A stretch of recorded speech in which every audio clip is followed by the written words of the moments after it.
चलो चलो जल्दी चलो, अब आओ। जी राधिका जी बार बार बाहर के दरवाजे की तरफ काहे देख रही थी? किसी का इंतजार कर रही है क्या? परेशान भी बहुत लग रही थी। वीर, हाँ? चलो अब तुम भी जल्दी से तैयार हो जाओ बारात के लिए, मुहूर्त निकलने वाला है। और तुम तीनों सुनो जी। जल्दी से आखिरी बार अपने दोस्त को ले जाओ और अच्छे से तैयार करना, ठीक है? जी जी। जा। अभी तैयार होने के लिए हमको इनकी जरूरत नहीं है, हम खुद अच्छे से तैयार हो सकते हैं। ठीक है। हटो रे तुम लोग।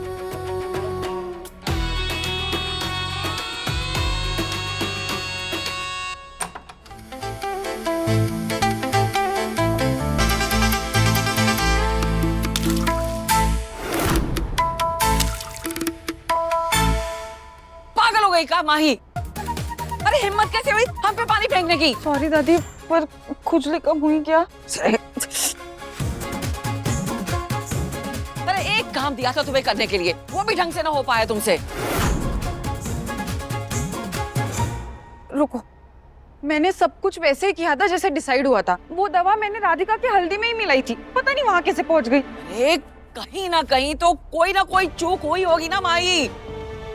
नहीं दादी, मुझे लग रहा है कि ये काम पक्का वो चंपा या रेवती में से किसी ने किया होगा। वो लोग ना बहुत स्मार्ट बन रही थी, उन्होंने ही कुछ किया है। अरे चुप रहो,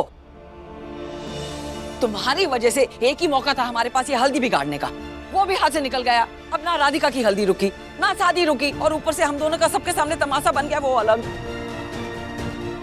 तो ऐसे क्या करें? अरे कुछ ना कुछ तो करना ही पड़ेगा, क्या करें?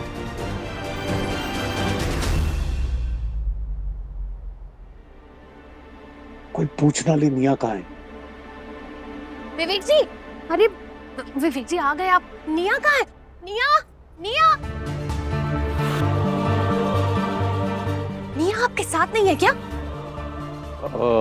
वो होगी ना। होगी मतलब आप उसे घर से लेकर नहीं आए क्या?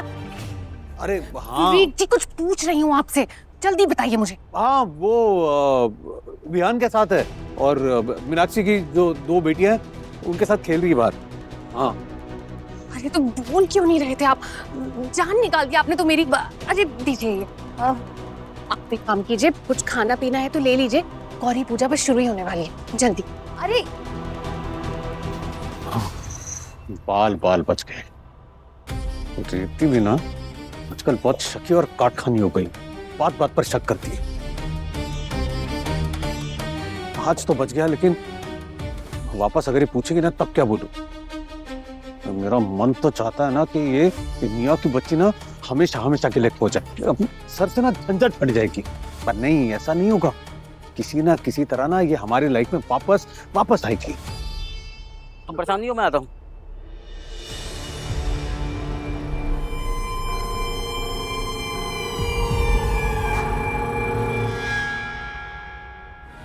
अगर आपको कभी भी ऐसा लगता है कि कोई आपको अजीब तरीके से देख रहा है या किसी भी तरीके से अनसेफ फील करो ना, तो तुरंत वहां से निकल जाओ। तो जाकर किसी भी बड़ी आंटी से या अंकल से हेल्प मांगो।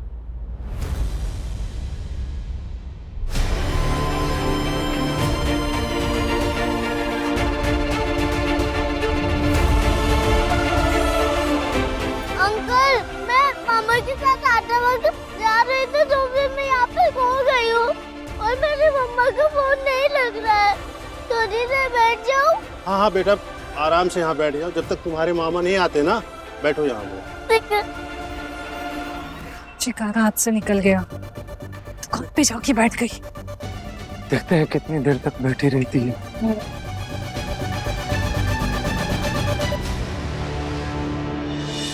अंकल, आप क्या अपना फोन दे सकते हैं? हाँ हाँ बेटा।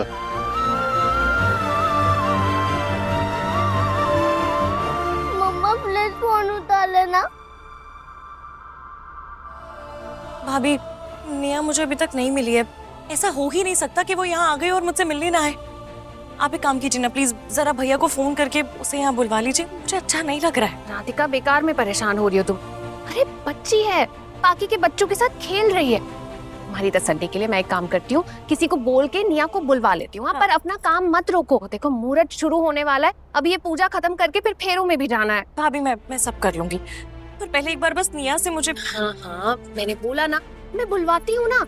हाँ, मैं एक काम करती हूँ, विवेक जी को ही बोलती हूँ, बाकी के बच्चों को भी ले आएंगे, सब साथ में ही तो खेल रहे हैं। तुम टेंशन मत लो, अपना मन शांत रखो, शादी है तुम्हारी। हाँ दीदी, नहीं तो सारी फोटो में ना आपके माथे पे लकीरें आएंगी। रोज तो आप वहाँ होती है ना, सिर्फ आज दुल्हन बन जाइए। और प्रीति भाभी ने कहा है ना कि वो निया को बुलवा रही है। देखना, आपको ऐसे तैयार देख के ना निया बहुत खुश हो जाएगी, सच्ची है ना रेती भाभी? हाँ। एक बात बताइए, इतना फर्क क्यों आप दोनों भाइयों में? एक वीर है जो अपनी होने वाली बीवी, अभी हुई नहीं है, होने वाली बीवी और उसकी फैमिली के लिए स्ट्रांगली स्टैंड ले रहा है, सबसे लड़ रहा है। और एक आप है, कितने साल हो गए हमारी शादी को? नहीं बताइए, कितने साल हो गए हमारी शादी को? आज तक एक बार भी आपने मेरे लिए स्टैंड लिया है? कभी लड़े आप मेरे लिए? अरे आलोक जी, कुछ तो सीखिए अपने भाई से। क्या होता है? मेरी बात खत्म नहीं हुई अभी आलोक जी।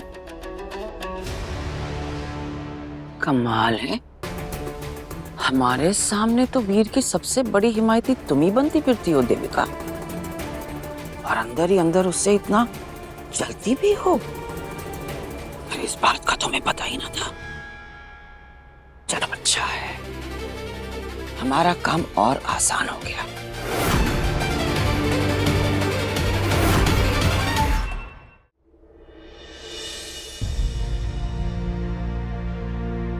काकी,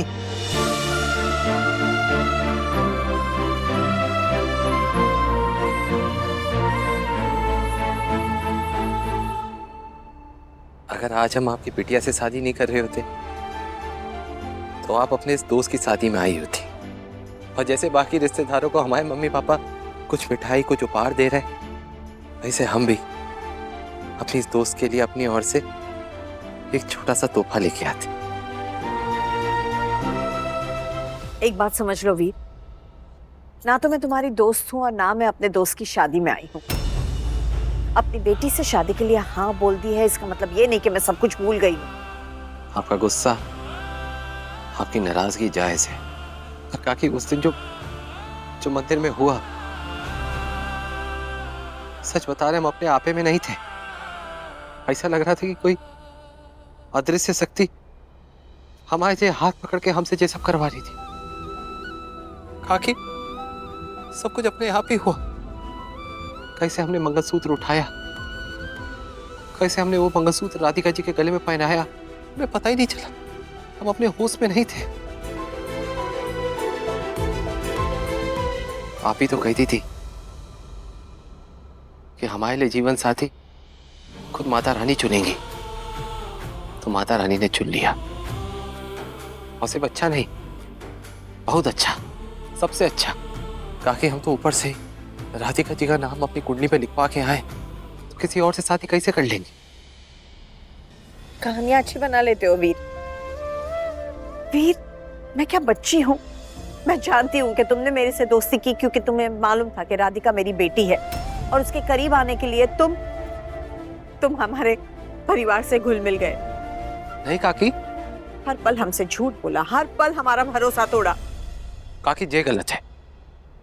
आपको क्या लगता है हमने राधिका जी के कारण आपसे दोस्ती की?